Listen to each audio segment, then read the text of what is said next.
سلام به همگی، من عبدی هستم و اینجا عبدیکسته، جایی که با هم دنیای شبکه، امنیت و پشت پرده های دنیای آیتی رو مرور میکنیم. توی این قسمت میخوام یه داستان واقعی براتون تعریف کنم، داستانی که یکی از دانشجوهای قدیمیم برام فرستاده.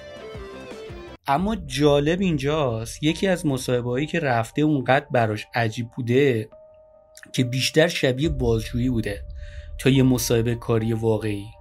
یه اتاقو در نظر بگیرید که یک مدیری بوده که هیچی نمیگفته، یه استاد دانشگاه که با تون صدای دادگاهی سوال میپرسیده و کلی سوال فنی که معلوم نیست دنبال دانش بودن یا کیفر خواست.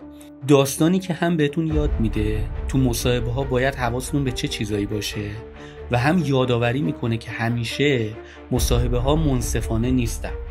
پس اگر آماده اید بریم سراغ یه داستان واقعی از دل یه دانشگاه واقعی، با چاشنی استرس، یکم خنده و یه استاد بد اخلاق که انگار از داخل دادگاه‌های جنایی اومده بیرون. یه جوری نگاه میکرد که انگار داشت از پشت مانیتور ذهنمو میخوند. اما کنارش یه آقای سیبیلو نشسته بود با کت قهوه‌ای و یه نگاه عمیق. تیپش دقیقاً شبیه سریال‌های دهه 60 بود. یعنی فقط کافی بود یه موسیقی از جواد یساری پخش بشه که همه چیز کامل بشه. شروع کرد گفت یه سوال،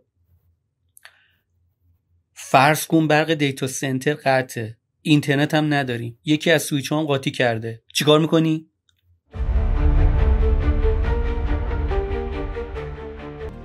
و در پایان بگم اگر شما هم تجربه ای از این مصاحبه‌های عجیب غریب داشتین حتما برام ارسال کنید.